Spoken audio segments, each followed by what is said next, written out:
attention has always been a problem for me, for you, for everybody here in this issue. So we thought, why not talk about attention and how we see attention, how we understand attention will change the way we are going to approach or help our kids in improving their attention. Because children with special needs, neurotypical kids, adults, everybody has a problem with attention. We can say, like, I can concentrate for half an hour, I can concentrate for 1 hour. Mostly when the children are coming in or when the parents are coming in for the assessment, the first thing what they say is, sir, if he does things that he likes, he can sit for hours to do it. But if I ask him to do, or if that is an academic activity, he is not able to sit for some time, or he is not able to focus on that activity. Sorry, am I audible? Yes, sir, everything's fine.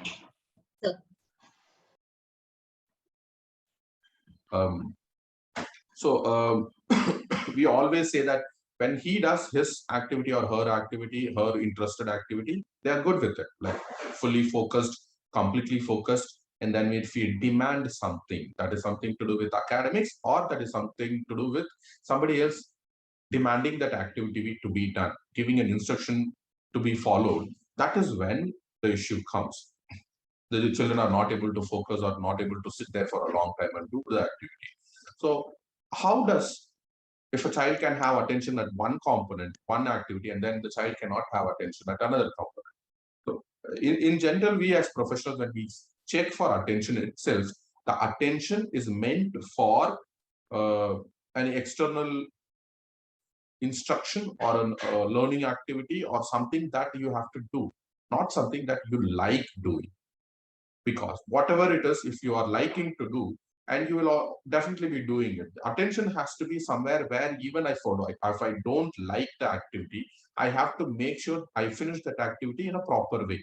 That is where attention is measured or considered. And we always say attention, we always consider attention as something like he gets distracted, he is not focusing. And the focus of our understanding towards attention is always on the child not able to do this, not able to attend. One thing we forget is there is always a stimulation, always a distraction, which is not letting the child focus, not letting the child to attend to a task. So our focus has to be on factors which are influencing attention. When we come to factors which are influencing attention, there are two: physical attention as well as mental attention. Physical attention here, sorry, physical factors in attention and mental factors in attention. In general, if you see, I have this habit, if I go somewhere in conferences or if I go somewhere in workshops, I can't sit more than half an hour in a chair. So what I do is I keep getting up. I prefer sitting in the last table where I can, like go lean onto the wall and stand and do, because I'm more focused when I'm standing, when I'm moving. This is my personal story, but this most of you can relate to. I understand in the 15, 18 odd people here, almost all of you are either parents or special eds who are working with the children. To understand how we are going to help them is what your focus is. So for that, we need to understand the two factors, physical and mental factor.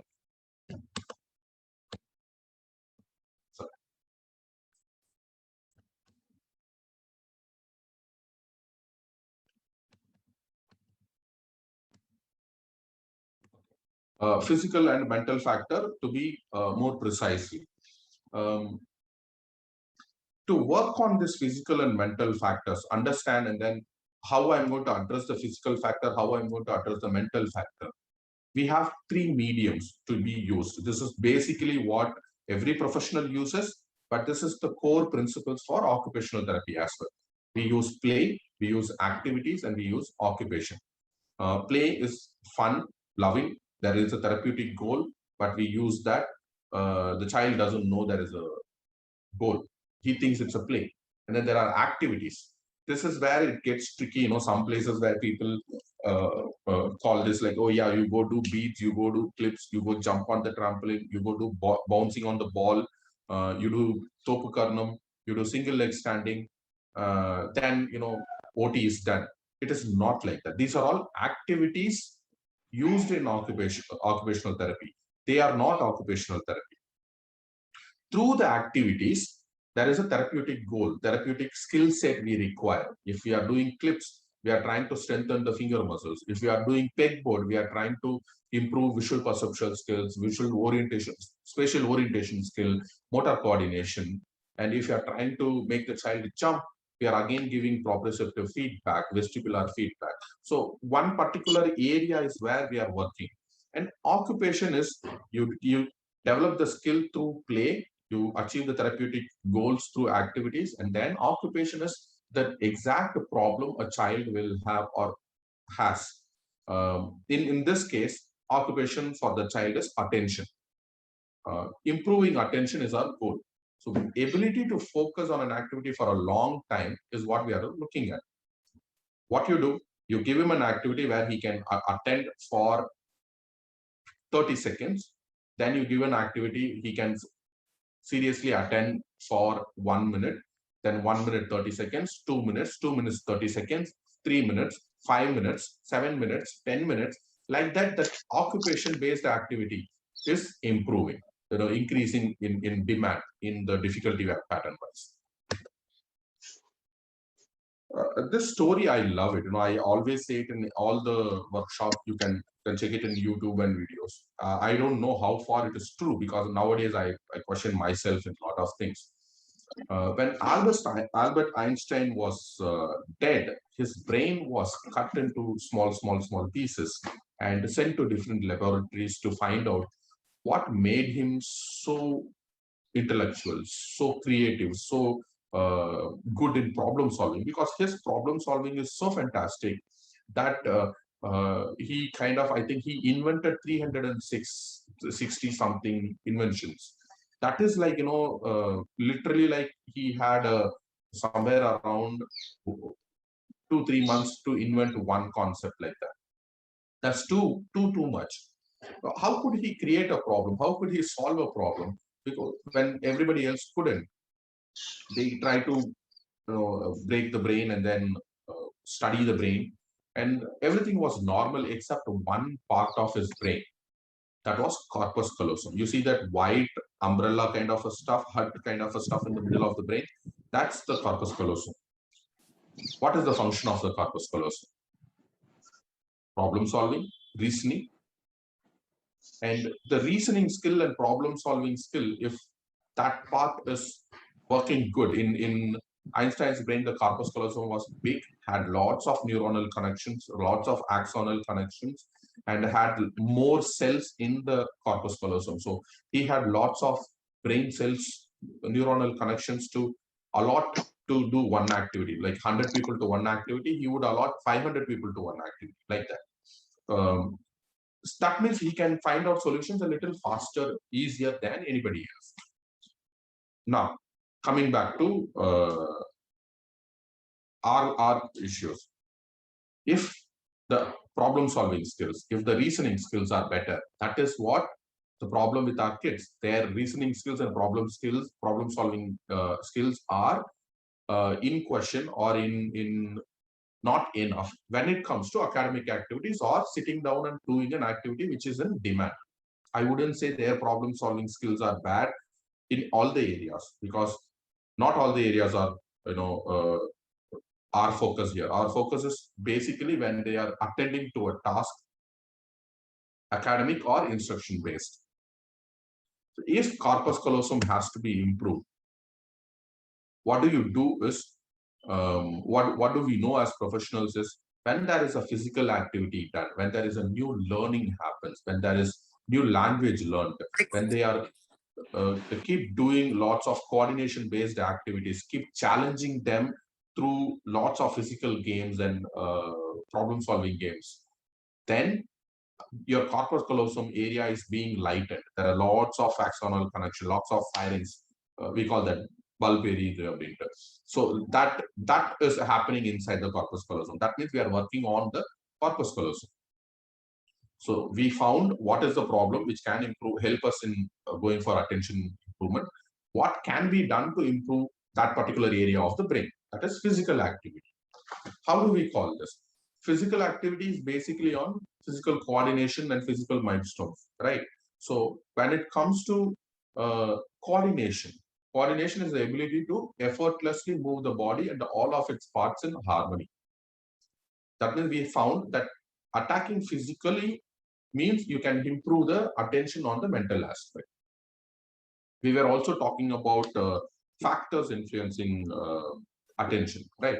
So if there are few components on the physical side which will not let you attend to an activity which will affect the attention of the child.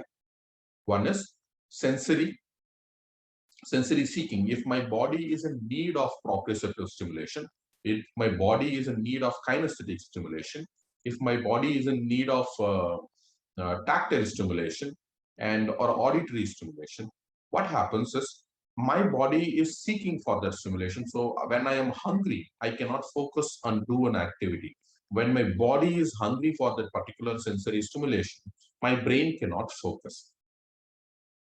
That is why, when there is a lots of physical activity done, automatically the child able to focus more because the physical need of the body is solved. Coming back to mental aspect. Mental aspect as such will involve your ergonomic factors, what is around me, what is happening in my house, what is happening with my siblings, do I like my teacher, do I like the person sitting next to me, or do I like the subject? So these are all the factors which will affect the attention there. So most of the things here are like, can be negotiated, can be addressed, but some of the things cannot be addressed. Like in some of the schools, you cannot change the person you are sitting next to, and you cannot change the subject you are doing. You have to do that subject. So in that case, what happens is my intention, my willingness, my ability to flexibly adapt to that activity is also missing. So these areas, how we will work out is, if there is an environmental factor, remove the clutter, remove the environmental disturbances. It can be physical environmental disturbances or mental.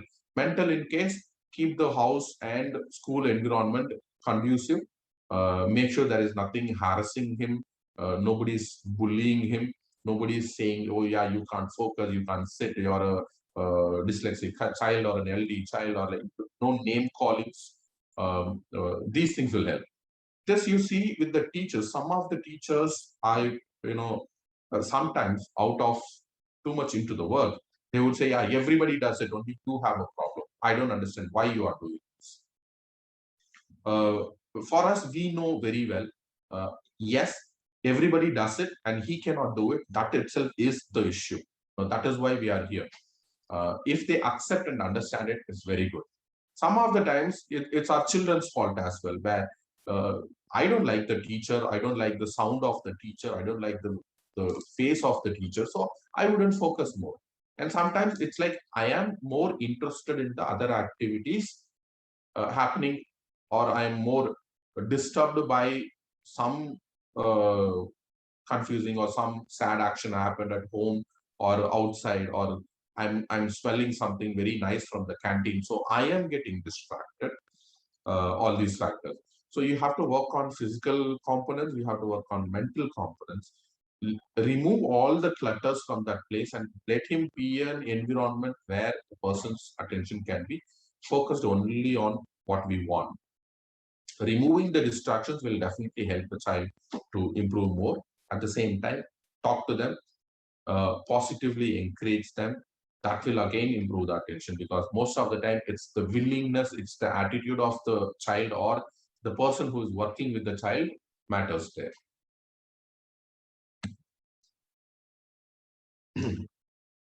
In general, we have this called developmental coordination disorder or dyspraxia, which combines with attention issue. Why I'm mentioning only DCD other than other conditions is because most of the time attention issues are coordinated with the DCD in general. So the attention and DCD, or take it for the matter, dyslexia or LD as well, they are very cautious, they are very fearful, because they are not able to do, or they don't perform well. The anxiety within them develops more, so they are very anxious in nature. That is why it seems like hyperactivity at times. They are like, no, you can't even sit at one place. It is not that hyperactivity of physical nature. It is that I'm anxious. If I sit there, I have to do that activity for a long time. And I know very well I am going to do something wrong, or people are not going to like it. Then I better get out of the place. I better avoid that activity. So this habit or this nature is called behavioral inhibition. When I don't know it, I would probably get away from that place. Most of the children in the classrooms or at home, you will see, will try to escape from that particular situation. They will try to move, or get away from learning new skills, or taking responsibility of doing that certain skills in the classroom. So this attention and behavioral that's leading to anxiety behavior. So when you are when you are having less attention, and then the behavioral inhibition develops because of that, what happens is you are very fearful. You don't want to take challenging or challenging activities. Your attention is very less in case of emotional regulation. You try to show tantrums and meltdowns, and because when you know you're not able to focus more, you either have to get out of it or fight for it, that you're not able to do it, and then they don't give you the right activity. They will try to avoid that particular activity what you are giving. Emotionally vulnerable, because they don't know how to react to it, and this is also associated with fear of heights, loud noises, unpredictable noises, uncertainty in activities around them. Social anxiety will be there, and then separation anxiety will be there. So these are all the things associated with attention deficit. Okay. We saw what was different with Einstein. So how do you become Einstein? In general, how do you improve your attention? How do you improve your problem solving skills? It's through physical activities. We have something called general coordination exercises. If you do it, automatically there are lots of axonal formations happening inside the corpus callosum. So your problem solving skills and your attention will definitely improve. How do you do these activities? The multidirectional forms of running, like run on the spot, jumping on the spot, skipping, jumping forward, jumping backward, balancing on one leg. In mirror games, here is not in front of the mirror. It's about two people standing opposite to each other. That is like either a therapist or the special ed or the parent in front of the child. And the child has to mirror, that is, imitate whatever the person is doing. Now, there is a very microsecond slow delay in copying the movement. So they have to watch the person more. Obviously, if I have to keep copying your movement, means my attention is supposed to be completely on you. This is one of the activity. I need to bring something to focus here. When we think about attention, we always tell people that, like sit down, write for a long time, sit down, write for 10 minutes, 15 minutes. That's not the attention activity. Remember, attention can be improved in many other ways, not just writing and, reading activities. And start with something you have already known, and then do something or add something in the end, something you don't know. It's like going in forward chaining, and forward chaining is for a different concept, but here I'm mentioning just the concept of it. Okay, so don't get confused. Your twisters are very helpful. Recently I saw an activity in YouTube where they stick 3 papers in a row, like left hand, right leg, right hand. The next row is like right leg, right hand, left leg. So row after the row, there are three pictures you have to step on. Like your three limbs have to be on those images, just like Twisters, but it's in a different level. I loved this game. Um, Probably I'll also be start using it in the clinic for future activities. This opposite arm circles, we call them doodles. Doodles are also a very good way of working out your brain, improving attention. Some the same kind of simultaneous arms and leg circles. You all must have heard about brain gym exercises, brain gym concept. Brain gym concept basically uses this kind of the simultaneous arm leg circles and doodles are all part are also used in brain gym exercise, are part of the 26 brain gym exercise. And like, so if you're standing here, jump 180 degree is you have to jump exactly to the back, jump 360 degree, jump, turn in the air and land in the same position. These kind of activities will improve attention because you need to focus more on your body, your spatial orientation, and balance exercises on the balance board, on the therapy ball, on the bolster, on the pillow, on a very limited surface, and do a cognitive game. See, I will also introduce something new. There is something called a 12 task performance, which is very famous, and I love doing it. There are different names for similar kind of exercises in therapy, in rehabilitation. Um, uh, this is one of it. Like, dual task performance is almost like how sensory integration works. In dual task performance, one physical activity is combined with one mental activity. That's what is dual task performance. Your cognitive games, cognitive activities are supposed to be going along with physical exercises. There are lots of positive researches being done. Even one of my students is recently, this year is also doing a research on it, but that's for mild cognitive impairment in regular people who are 25 to 45-year old. Um, Somersaults, jumping. This is why we encourage the fathers to play with the kids a little bit of rough games, twisting them, doing somersault with them. And when you're counting 1, 3, 5, 7 like that, or skip one letter and go.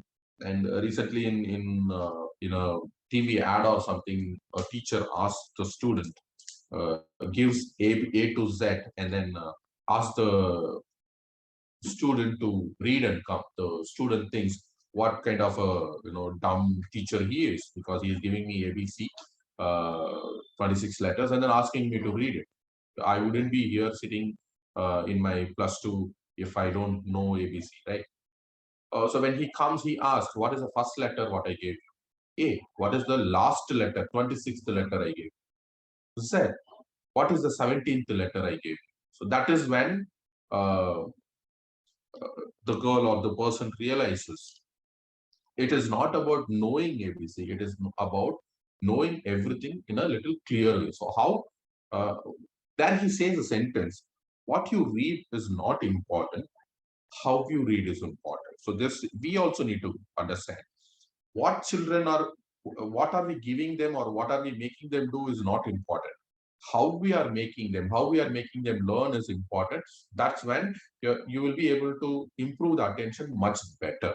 So in that way, obstacle running, because there is a physical activity, there is a cognitive component involved in it, because you need to you need to calculate the height of the obstacle, uh, breadth of the obstacle, width of the obstacle, where you have to step, where you have to bend, where you have to crawl, where you have to jump. All these things are being calculated on the go, and at the same time, you are doing the physical activity as well. So, to help in this case, anybody for this matter can do these exercises. I call them cross-body coordination exercises, CBCE.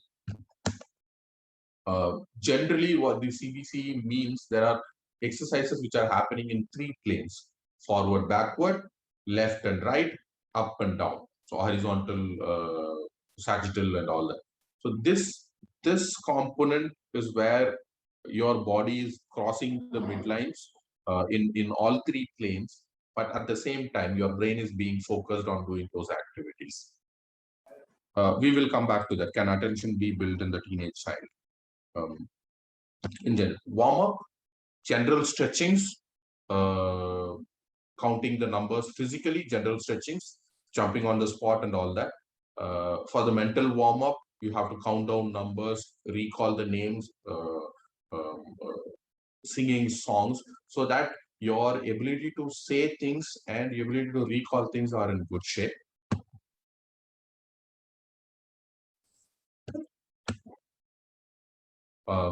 Push-ups is because to strengthen your core muscles. This is part of the warm-up. And core muscle strengthening, use Ironman and cross-body limb extensions. Again, extends, make sure your core muscles are stronger here, so that you will push on to doing lots of other dynamic activities. One of my favorite cartoon character, or one of my favorite superhero character, is Captain America. What he does in the whole Captain America movie or in the Avengers movie is he keeps running. He runs, and then there is no uh, there are more clippings where he is running than where he is standing and talking. I love this fellow. In that case, for children, running on the spot, running slowly, running faster, running backwards, running sideways, all these exercises are going to work either on the physical aspect as well as your visual perceptual skills as well. So this is very important. As I said, running on the spot. Hulk is one concept where we said we are going to connect this with your mirroring game, where you have to do an activity, or you post this, you give him a pose in the laptop or a screen, and then ask him to imitate that pose and hold it, so that the child knows what position he is holding by just looking, not feeling. Ability to motor plan, your praxis skill, and your attention on your own body is very important. Jump is jumping on the spot. Jump front, like how a kangaroo jumps. Jump backwards is how a kangaroo can jump backwards. Like you have to jump backwards, sideways jumping. There is something I call front and back jumping. Right leg, left leg, like alternatively, right leg goes at the front, left leg goes back. This is like running, but we are going to do it like a Muhammad Ali shuffle. You remember Muhammad Ali's boxing shuffle? That's how we are going to do. Or in recent terms, if I have to say, what is that? I don't know if this has come in any other language. There is this new Arya movie where he's a boxer and he does that foot shuffle. It's like that. Jump and cross is a little difficult to say it in words. I'll probably have to show it. It's like crossing your legs. Right leg comes to the left side, left leg comes to the right side, and then you change. Keep jumping like that. Better example is Kamal Hassan and Revati's movie Punnagai Manan, I think. Yes. In that, the violin song we always love listening to. In that, he does this step. This is something which I also love, which improves attention as a physical activity, is super brain yoga, deep brain stimulation, cross squat, or in Tamil, I'm not sure what it is called in Malayalam. In Tamil, it is called Topukarna. Holding your ears like this, thumb facing in front, and squatting. While you're squatting, your feet has to be down on the floor, not just on your toes. Okay, so proper way of doing cross squat or a deep brain stimulation helps you focus more. I may not be the expert in understanding it completely, but what I know is it helps in all the problem solving skills of the brain, at the same time in attention.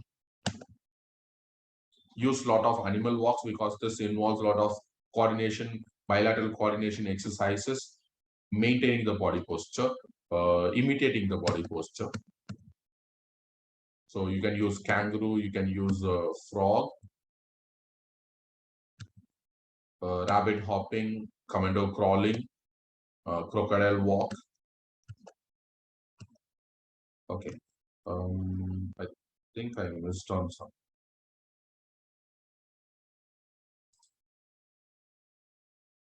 Okay. So in general, the concept of learning, the concept of working on attention is very important, and we need to understand a few things. What we need to understand is there are always giveaways. If you establish a good communication with the child, he or she will tell you what is stopping them, what is giving them trouble, or what help they need. So keep your communication open. Don't always think because you're a therapist, because you're an adult, because you're a parent, you know everything. Here, the focus is always the child. Whatever the child is in need, you have to do only that. Help the child. And you're educated, you're trained, you're as a parent there only to help your child, not to show off or not to show that I am big enough, I am good, whatever I'm telling you is correct. Then don't tell the children like, do what I'm telling. That's not going to happen.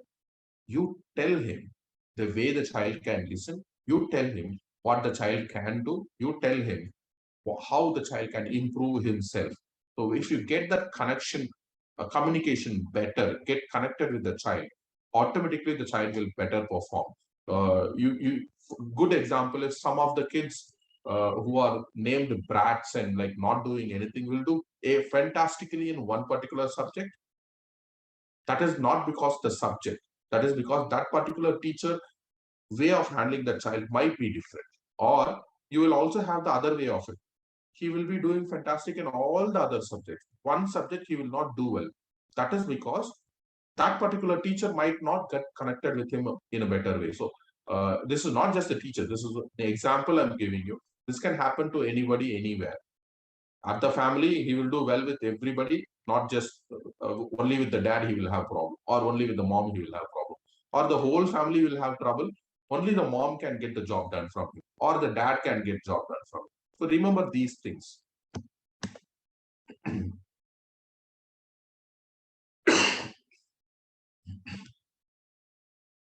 Keeping social skills is also an important factor in addressing attention.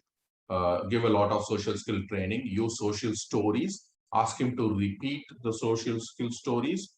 That will help him recall what you have told. The alternate version of storytelling is ask him to recollect from the morning what he has done. Father and the child has gone for a shopping.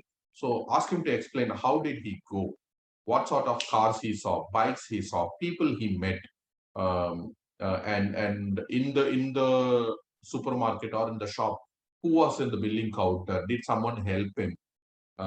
Which aisle the products were? Where were the groceries? Where were the toiletries? Where were the self-care items? Where is the milk products? All this, which location it was. So when you're asking him to recollect, he will recreate the image of the uh, hall or the mall or the supermarket or the street in his brain. So you're helping his brain to recollect the information, restructure the information, and remember what he has learned. This is again making him register the information what he initially saw. Re-registering is going to help him improve his memory. The same concept going for studies. When he reads, give him small clues, little hints, so that he can learn. He can recollect all the information what he wants when he cannot. But at the same time, don't give him so much of information so that it becomes very easy for the child. He doesn't have to work at all. You have to make sure the child is able to recollect on his own. Just give him the clues which direction he has to think. So you make the brain work. Remember, if you want to improve the attention, that means you have to be very consistent in working with the child. Whatever activity or whatever demands you are making with the child has to be very consistent. Generalize lots of attention activities. Don't keep one activity all the time. Attention cannot be improved with one activity. Attention is a common factor for a lot of things. So you have to keep changing it. Keep generalizing it with the shopping list, with academic activities, with play activities, with storytelling, with outdoor play, with family functions, so that all the activities has to work. Your component to work is attention, but areas anywhere you can touch upon. Maintain it all the time. If you're demanding him to do so much of attention, you maintain it. Don't be inconsistent. Don't be like, keep checking every now and then that that particular skill developed by him, that particular memory or attention he has developed doesn't fade away. And you have, there are always some behavioral components involved. So what you do is, if you have been giving cues, if you have been giving reinforcements, if you have been giving appreciations, try to reduce the level of reinforcement, amount of prompting given. எண்ணெய் வச்சு பார்த்தோம், 2 தடவை வச்சு பார்த்தோம். Okay.